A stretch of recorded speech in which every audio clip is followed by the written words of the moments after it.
Mas tumindi pa ang espekulasyon sa umano'y budget insertions ni SP Cheese. Nahulikam kasi ang kanyang pagbisita sa Kamara not once but twice sa kasagsagan ng BICAM deliberations sa 2025 budget. Ang detalye sa agenda report ni Dexter Ganibe, live nagulat mula sa Batasang Pambansa. Dexter, so ano na ang latest dito sa tinaguriang ham and cheese insertions? Corina, mukhang hindi natatagal ang ham and cheese na breakfast o merienda sa Senado dahil ang sunog, kahit takluban mo man ng malaking planggana, sisingaw at sisingaw pa rin ang usok nito.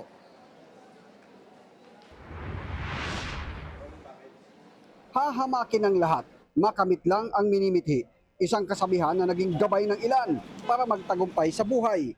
At tila yan din ang batayan ni Senate President Jesus Escudero noong 19th Congress sa issue ng tumataginting na 142.7 billion pesos na umano'y budget insertions sa 2025 General Appropriations Act o GAA. Sa video na nakuha ng Politico.com mula sa security footage ng Batasang Pambansa, makikita si SP Cheese sa North Wing hallway papasok sa tanggapan ni House Speaker Martin Romualdez. Naka-rubber shoes siya, maong pants at printed shirt. Ang oras, pasado 2:00 ng hapon. Ang petsa, November 30, Bonifacio Day, holiday. Nasundan ito ng isa pang pagbisita sa House. Ang unang pagbisita nangyari 2 araw matapos simulan ang Bicameral Conference Committee para sa GAA. Wala pang Senate President sa kasaysayan ang bumisita sa House sa kasagsagan ng BICAM deliberations ng national budget, partikular sa panahon ng pag-reconcile ng mga magkaibang probisyon ng kanilang bersyon. Naaprobahan ng BICAM ang national budget noong December 11, 2024. At sa pag-aaral ng Politico.com, pangalawa ang lalawigan ng Sorsogon na home province ni Escudero sa nakakuha ng pangalawang pinakamalaking budget para sa mga proyektong pang-infrastruktura kasama ang flood control projects. Nagkakahalaga ito ng 9.1 billion pesos. Pero pinakamalaking bahagi ng 142.7 billion pesos na umano'y budget insertions ay napunta sa baluarte ng kaalyado ni SP Cheese na si Joel Villanueva, ang lalawigan ng Bulacan. Higit ito sa 12 billion pesos. Para kay Senator Loren Legarda, kailangang mapag-usapan ito bago masimulan ang pagbusisi ng 2026 national budget. It is important before we proceed to the NEP of 2026, we have to exercise our strict oversight on the GAA of 2025. Meaning, suriin natin saan nagkamali, saan ang pagkukulang, saan ang mali. Hinimok naman ni Senator Amy Marcos ang Senate leadership na sagutin ang issue dahil para sa kanya, hindi ito pawang aligasyon lang dahil ito ay ang katotohanan. To my mind, it's not an allegation, it's the truth. Kaya hindi ako pumirma ng budget 2025. Alam po ninyo yun. Ako una nagbunyag, tumayo ako noong early December tungkol sa BICAM at pinoprotesta ko ang proseso at yung mga pangyayari. Ilang beses na nating hininga ng komento si SP Cheese pero wala pa siyang tugon hanggang sa ngayon. Do hereby solemnly swear.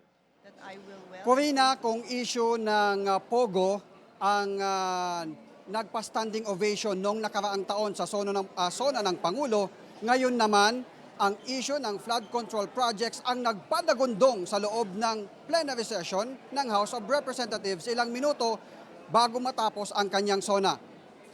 Nang talakayin niya ang issue ng flood control projects, palakpakan at standing ovation ang marami sa plenaryo ng Kamara. Siya daw mismo ay nakita ng kanyang dalawang mata ang mga pagbaha sa maraming lugar sa bansa nitong nagdaang linggo. At take note mga ka-agenda, Corina, dito nyo unang napanood at napakinggan ang mga eksklusibong report kaugnay ng 142.7 billion pesos na budget insertions para ngayong 2025. At malaking bahagdan dyan ay laan para sa flood control projects na hanggang ngayon ay parang wala pang naiparatutupad. At kita naman sa resulta ng mga pagbaha. Kaya ang Pangulo, tinukuran niya ang pahayag na mahiya naman kayo sa mga nasa likod ng mga proyektong ito na mistulang inanod na kasama ng mga rumaragasang baha. Inutos na niya ang investigasyon dito. Narito, pakinggan natin ang bahaging yan ng talumpati ni Pangulong Bongbong Marcos. Kamakailan lamang, nag-inspeksyon ako sa naging epekto ng habagat ng bagyong Krising, Dante at Emong. Kitang-kita ko na maraming proyekto para sa flood control ay palpak at gumuho. At yung iba, guni-guni lang. Huwag na po tayo magkunwari. Alam naman ng buong madla na nagkakaraket sa mga proyekto.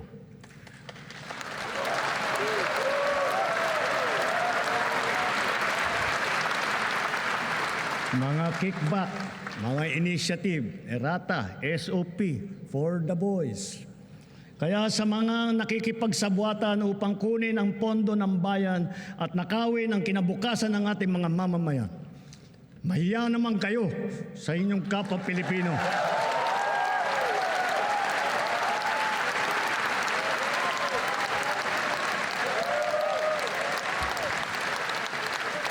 Mahiya naman kayo sa mga kabahayan nating naanod o nalubog sa mga pagbaha. Mahiya naman kayo, lalo sa mga anak natin na magmamana sa mga utang na ginawa ninyo nang binulsan nyo lang ang pera.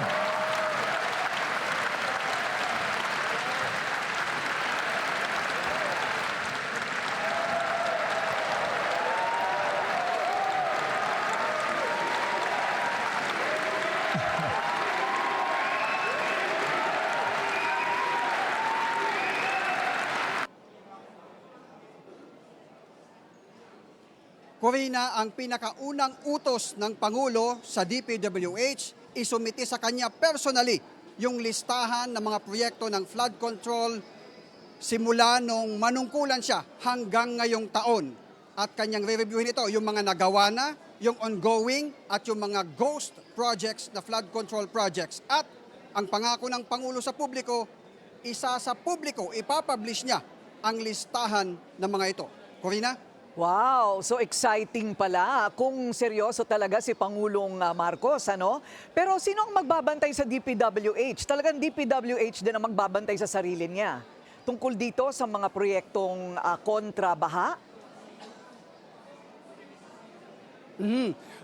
May mga nakausap na tayo mga Senator Corina. Ang sabi nila, magsasagawa sila ng investigasyon. Kukwestiyonin nila ito bago pa man magsimula yung deliberasyon para sa 2026 national budget. Corina? Ayan, oo. Kasi parang kailangan yata ng komite para lang sa pagbabaha. Kasi yan talaga ang tinayuan, no, sa speech o talumpati ni Pangulong Marcos. Pero napansin mo rin, Dexter, walang banggit sa buong 1.5 oras na speech ang tungkol sa ICC, sa pagkakakulong ni Pangulong Duterte. Yes, at gayon, ICC. at Wala gayon yun. din yung impeachment ni VP Sara at gayon din yung issue tungkol sa online gaming. Oo, yun actually yun ang inaabangan din natin na baka dahil tulad nung nakaraang taon Pogo may kinalaman sa gaming, pero kanina nagulantang ang lahat nang banggitin niya yung tungkol sa mahiya naman kayo doon sa mga nagnanakaw ng kinabukasan ng mga kapwa Pilipino. Corina. Ayun, so isipin na lang natin na baka yun ang kanyang pinatuturingan. Pero yung sa espesipiko, wala siyang banggit sa tatlong issue na iyan. Okay, maraming salamat Dexter Ganibe. Nag-uulat siya ng live mula sa Batasang Pambansa. Manatiling nakatutok sa Bilyonaryo News Channel. Sumubaybay sa aming social media accounts at mag-subscribe sa aming YouTube channel para sa mga bago at eksklusibong balita.